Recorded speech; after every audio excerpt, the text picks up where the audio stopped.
жила в тому мікрорайоні, називається Східний, коли нас дуже обстріляли. Це було страшно. Обстріляли дуже, і тоді загинула 31 людина.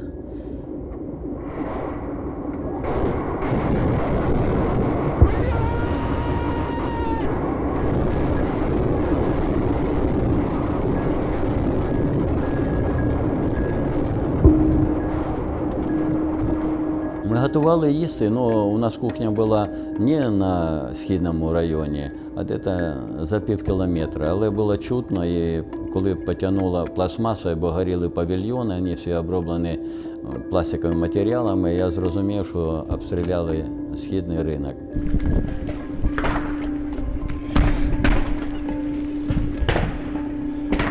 Весь мікрорайон був осипаний, оце як ідеш по піску на морі, оце так було скла везде. Майже ні одного вцілілого вікна не було, все повибивано.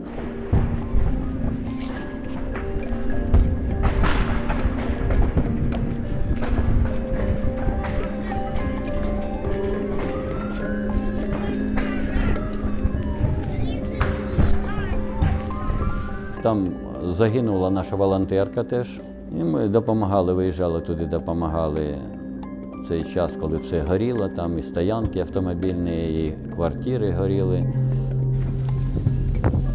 Вот град.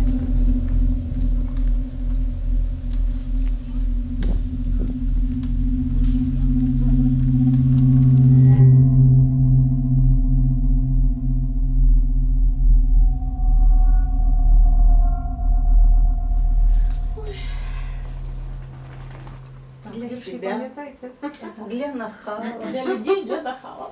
а на всякий случай. Так, готові? Поехали. Добрий вечір тобі, пане господарю, радуйся, ой, радуйся, земле, син Божий, народився. Стоп, фальшиво очень. Очень. А вы, по-моему, немножко не ту Каждый тональность. свои тона. Добрый, до, все вместе.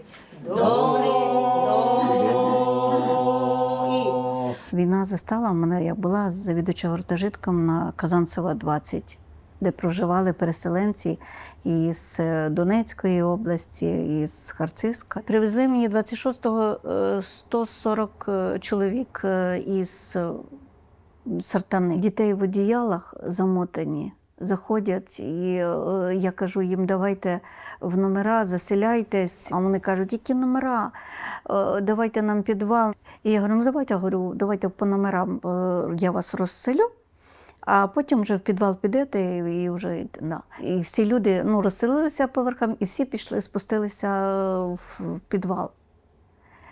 І я вже на роботу додому не пішла. Я вже з 26 числа залишилась на роботі, вже треба було як доглядати, допомагати. У мене, наприклад, мама, вона виїхала поїздом, а я якось 5 дітей, куди я з ними піду, мені саме менші було півроку. І вже після того, як вона виїхала, вона мені дзвонить і каже, вже поїздів не буде, вони розбомбили колію.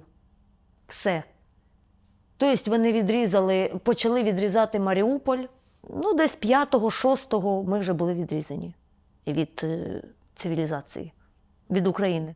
Бомбили страшно, ховалися, зникло світло, зникла вода, зв'язок.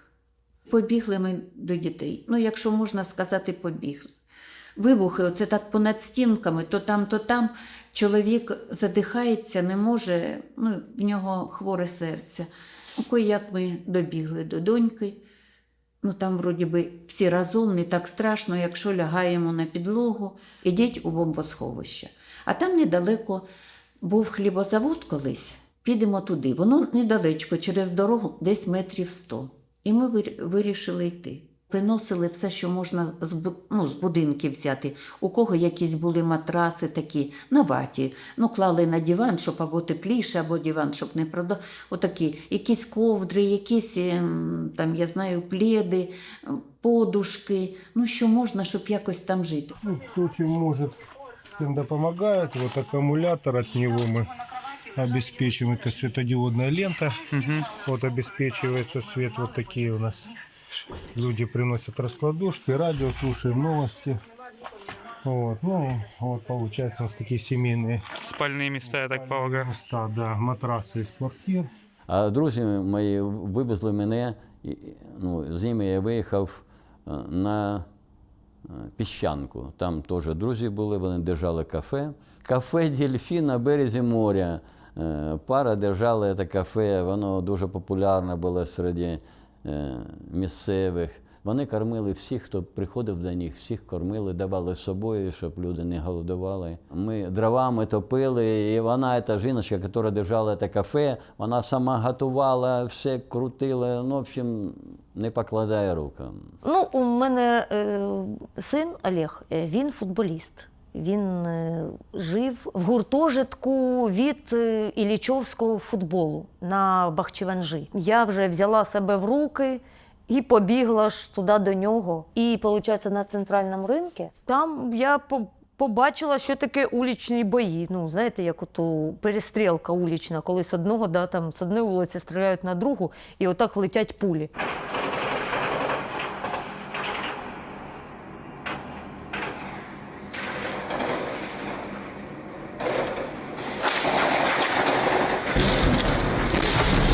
Коли я добігла до главпоштампа, главпоштамп – це у нас, ну, як центр міста. Я отак добігаю до нього, а він отак стоїть розколотий, його вже так, ну, його вже розбомбили, і він так на дві половини раз і розійшовся. Я ж це пам'ятаю його, він такий здоровий, красивий будинок. А це стоїть отакий, одна сторона малесенька, друга, і посередині така дира. Я дивлюсь, з однієї сторони Бахчеванжі, туди мені треба бігти, а можна було побігти ще через двори. І я отак дивлюсь, людей зовсім нема. Немає зовсім. І я стою одна. І я так думаю, так, мені треба бігти туди на Бахчеванжі, чи мені пробігти через поліклініку. Там секунди, може, якісь. І я побігла через поліклініку. Біжу через поліклініку, через хвилину влучає ракета туди, куди я хотіла побігти на Бахчеванжі. І я отак стала, а мене б там або розірвало, або б пошматувало там осколками, тому що, ну, там же ж все розсипалося, це все асфальт. І в мене був такий шок. Оце, мабуть, перше, коли я дуже сильно взяла себе отак в руки, але у мене був такий страх. Я зрозуміла, що, ну, це, я могла би там загинути. Смотрите, это воронка от снаряда. Центр города, подземный переход. Вот такое снарядище.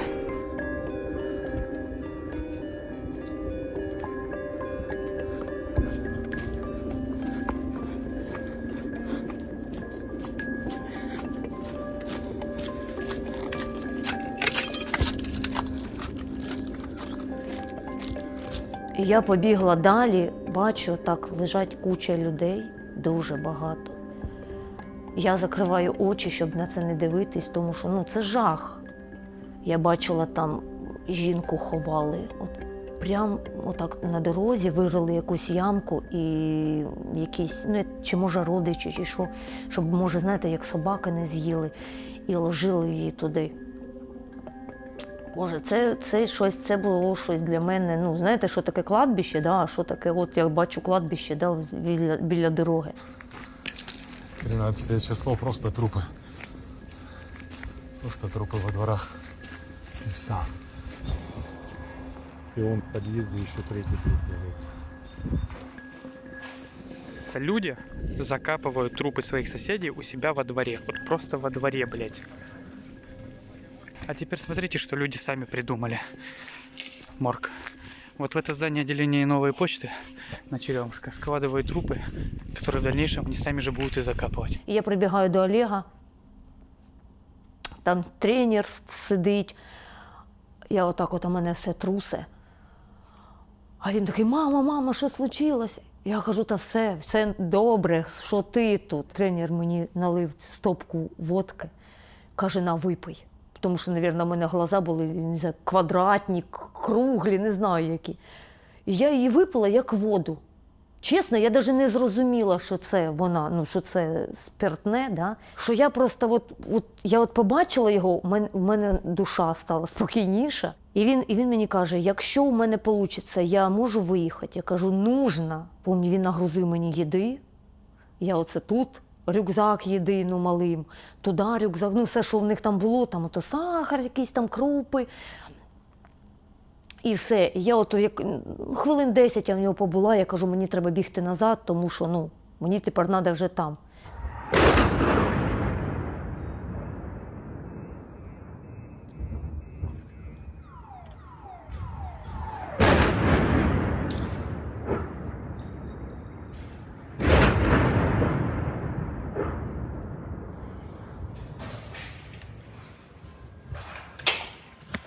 Блять, камушек прилетел.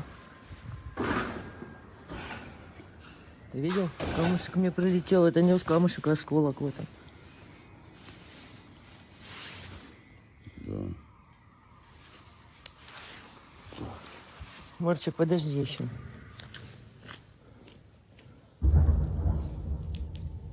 Сюда летит.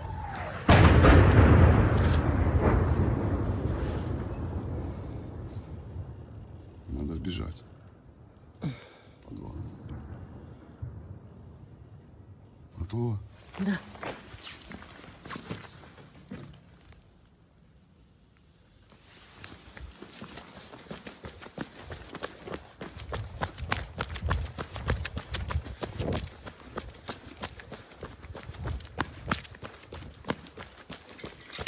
Це війна мені вкус кипятка. Якщо от чай поп'єш, то це чай, там, то їда. А от кипяток, люди багато приходили, мені просто кажуть, дайте кипятка.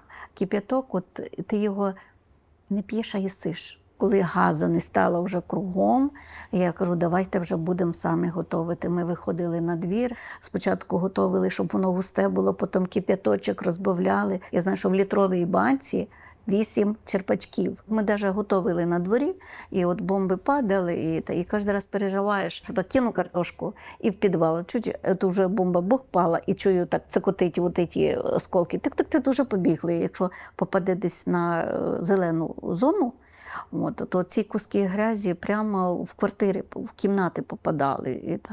І одна жіночка-пенсіонерка прийшла, Галина Івановна, у мене, говорить, хтось через вікно мені накидав куски грязі. Як спеціально, уже березень місяць було, а було -10, -11. Випав сніг, їжі немає, а саме головне, скінчилась вода. Вже вицідили всі батареї. Вже немає по будинкам води. Маленькі дітки підходять, так їсти хочуть до мами. Просять, щоб мама наклонилася. Мама присіла, він її гладить по щучках і каже, мама, дай що-небудь. Це їсти дитина хоче. This is the situation in Ukraine, Mariupol today. People are without water, without food. They are waiting for evacuation, waiting for some help.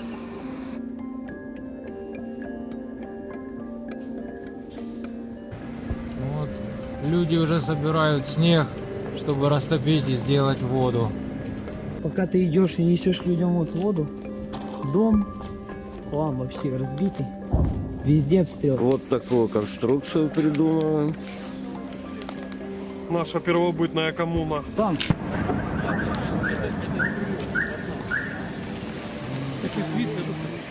Полізла на дах, пробила димар, потім я залізла на чердак, там вичистила, взяла цей пісок, якось по пам'яті, я ж та бачила, як воно стоїть квадратом.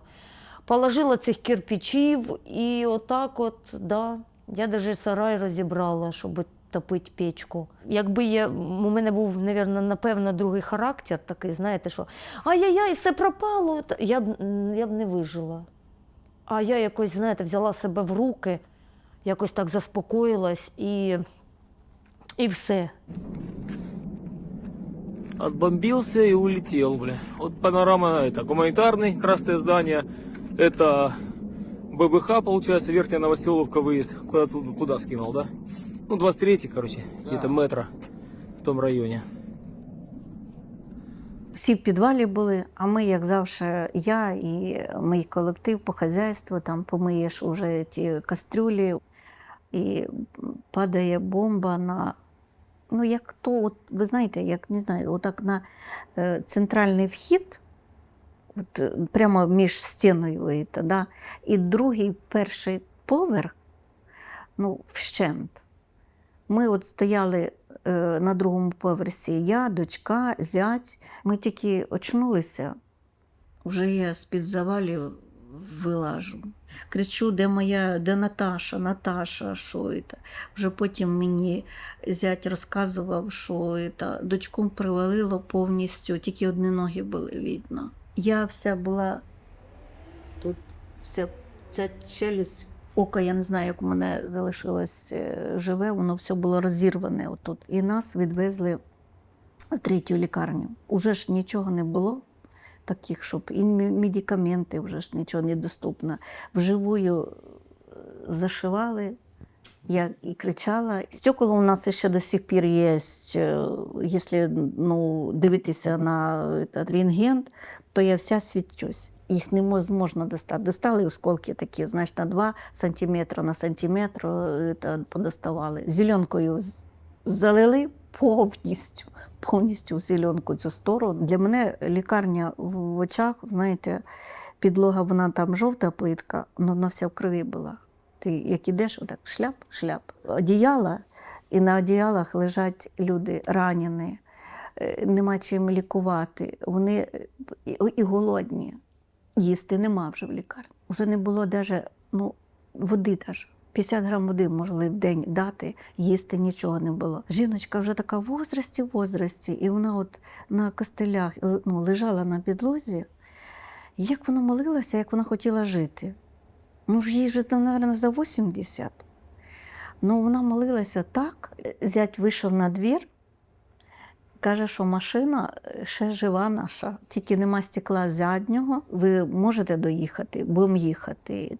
Я говорю, якщо ми зараз звідси не виїдемо, то вже нас звідси ніхто не спасе. Вже там. І в цей день, от це 17 числа, вже зайшли і в гуртожиток, і вже в лікарню, вже русські. Тобто непонятно взагалі, навіщо вони стріляли по жилим домам. Тому що там нікого, крім цивільних, не було. Аби куди? Просто аби куди. Не розумію, навіщо. Цього можна було уникнути. Не треба було так розбивати місто. Це було спеціально. Знаєте чому? Тому що ходили вже таке, що вони нам мстяться за те, що ми в 2014 році від них відказались.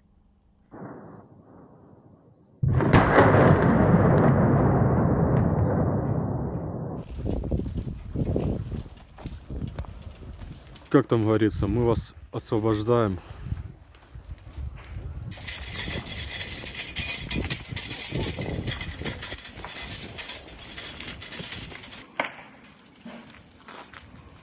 Соседняя 5-этажка. Горит, сука, мой дом. Полностью. Вся 12-этажка горит.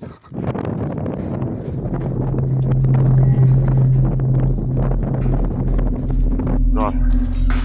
Сука. Мой дом, он ебашил как раз по бомбоубежищу. Метрополитская 98.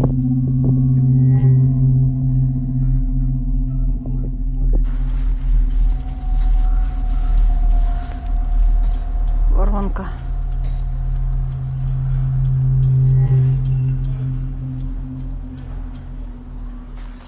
Держитесь. Вы тоже. Не бросайте друг друга. Мирного неба вам над головой. Спасибо, брат. Спасибо. Вони якось відносились до нас дуже так нахабно. Коли вони ходили, шукали азовців, до мене прийшов один. І він заходить такий, каже, а у вас є тут хтось в підвалі? А я якось не знаю, що це ляпнула. Я кажу, да, є. І він такий напрягся, він такий, я кажу, да, банк. І він такий, та ні, я не це спрашую. Я кажу, так ти можеш зайти подивитись. Він правда, не зайшов. Ну він такий, я там, ви що, думаєте, я тут хочу находитися? Це почав себе оправдовувати, знаєш, що це таке. А я дивлюся це на нього. А сам, він щось це розкаже, а я оце дивлюсь на нього, думаю, слухай, якщо би ти тут не хотів знаходитись, то ти б тут не знаходився. Навіщо оце розказувати цю чухню?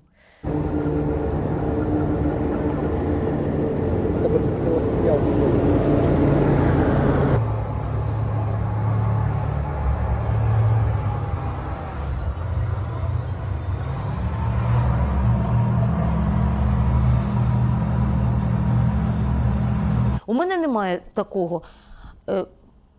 Мені не важливо, під яким флагом жити. Мені, наприклад, важливо, під яким флагом жити. От чесно. Ми виїхали з Маріуполя 28 квітня. Я знала просто, що ми не застанемось в Маріуполі, тому я робила все, щоб уїхати. Підійшла до таксиста і кажу, ви на Україну не везете. Він такий, ні, я на Україну не везу, але я можу вивезти в Бердянськ. Я кажу, а фільтрацію? А він такий, а я вас вивезу без фільтрації. Я кажу, а так можна? Такий, да. Я дітей в машину, даю йому ці 3000 рублів. І він нас без фільтрації вивозить в Бердянськ. Там, звісно, блокпостів було. Я замахалася, якщо чесно, доставати ці документи, показувати, хто ми такі і що ми таке. На приходу пошли. Труп видишь?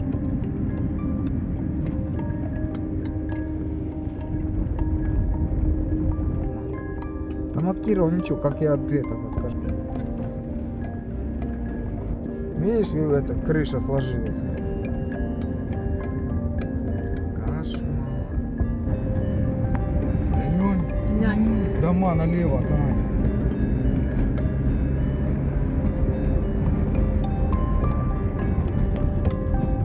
Как они тут жили? Как они тут, вот эти обстрелы, ля? Ой.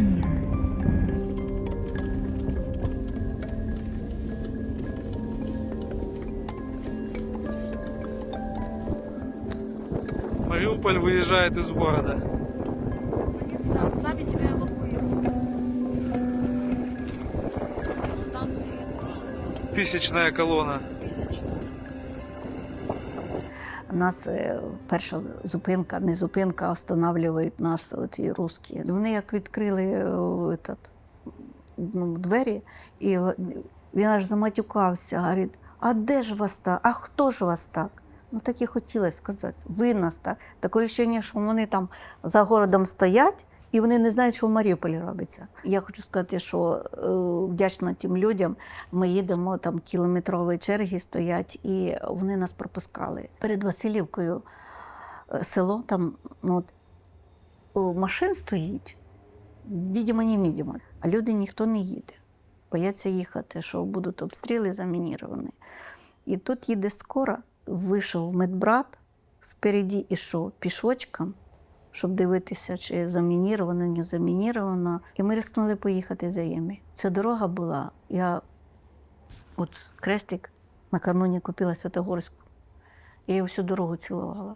І виїжджаємо, і тут наші стоять, вже хлопці, теж побачили нас, і тут по рації передають, тут 300. Це було, знаєте, слава Богу, що не 200, знаєте, так ранило дуже, от 300 ми тебе назвали, і сльози, і радість, і все, що тут вроді як вже в Україні. Приїжджаємо до обласної лікарні на окраїні Запоріжжя. Виходять десь 10 лікарів і на носілки, зразу нас. На вулиці отак дибом стояли, сірі, воно ж в пилюка все, піднялись і всі, і я говорю, ми скільки не милися, нічого, і так я пам'ятаю, і так на тележку положили, і ножниці мої вещі, і викинули все, що на мені було. І я ще пам'ятаю, я говорю, вибачте, я грязна, говорите, яке там вибачаю. То, що, знаєте, що кров, все кругом. А я вибачаю, що я ще гра, вибачте, бачу, на мені все ж. ці речі. І дочку також і забрали. І зразу нам операцію зробили. Говорю, дайте хоч дочку побачу. І я тоді узнаю, що в неї потеряла вона око, що вона без ока лишилася. І ми ще там прожили 2 неділі. З Бердянську ми теж, на жаль, не могли виїхати. В Бердянську ми хоча б помились і поїли добре, тому що там хоч можна було щось купити. На деревах ці квіти почали цвісти. Вишня, по-моєму, да, це біла. І в мене десь були ще фотографії, я фотографувала малих возле цієї вишні. І оця вишня для мене була, знаєте, як от з темного якогось, да, підземелля. І оця вишня була. Хоча, ну, що таке, я ж кожен год там бачила, да, це дерево. І коли ми переїхали вже в Васильівку, все, і я зрозуміла, що ми в Україні.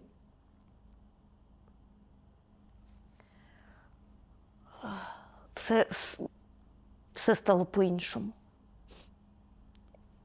Я не знаю, навіщо це все було потрібно. Навіщо стільки людей пережили таке горе, як я. А таких нас дуже багато. Дуже багато. А є, які не пережили. Таких, може, ще більше. Війна нас, можна сказати, з 14-го року йде слідом за нами, що чоловік загинув, що ми тут там пострадали. Так. Півроку біль така вже притухла. А таке ще не було, що мене полиція, знаєте, так, як стекло ріжеш, так, і мені от стеклорезом так ріжеться вже там стекло.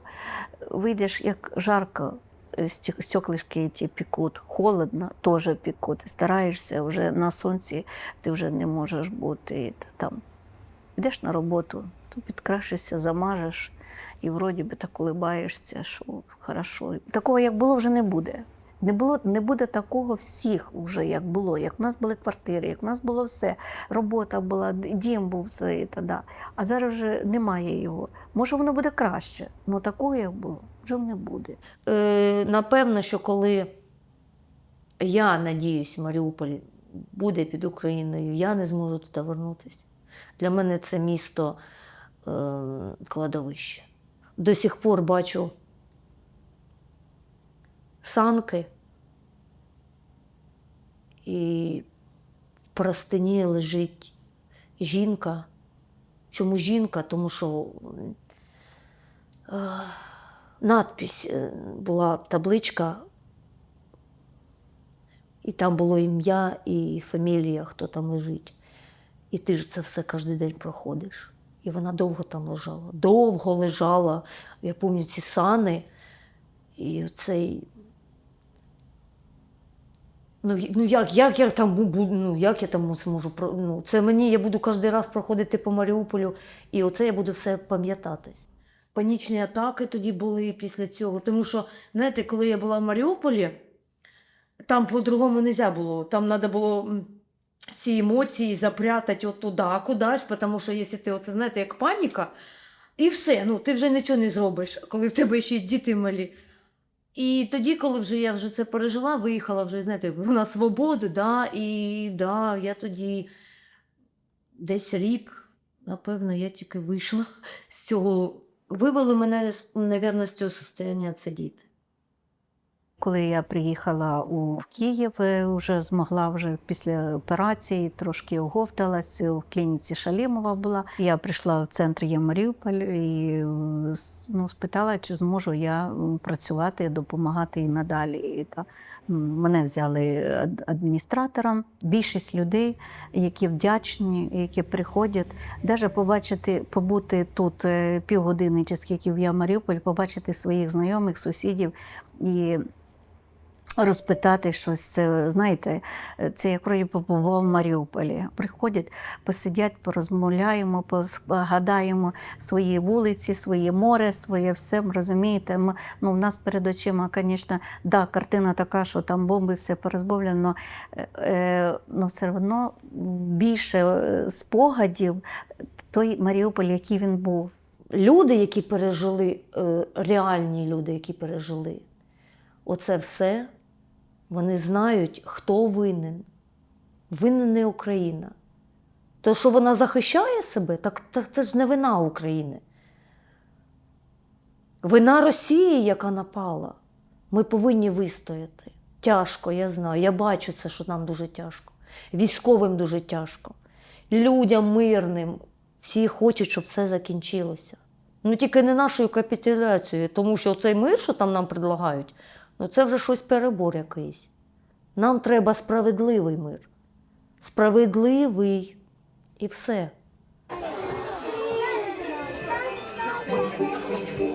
Заходим.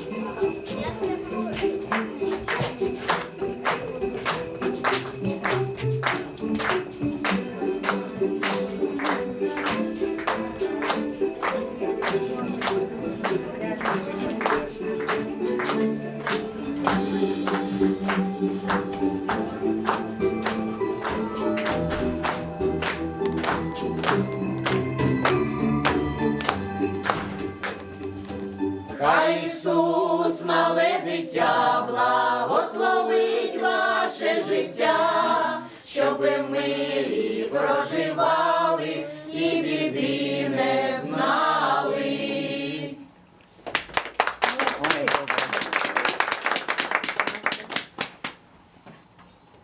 На столі свята вечеря, вся родина за столом відчиняє ангел двері позолоченим крилом. Благовість нам сповіщає про народження Христа. В хаті свято розцвітає, гріє душу доброта. Пахне сіном і котеє, сяє зірка, сніг скрипить, і колядка над землею з білим ангелом летить. В Вифлеємі, в стайні на сіні, Христос родився. Всім на спасіння. Люди, радійте, Христос завітайте, Божому Сину всю славу віддайте.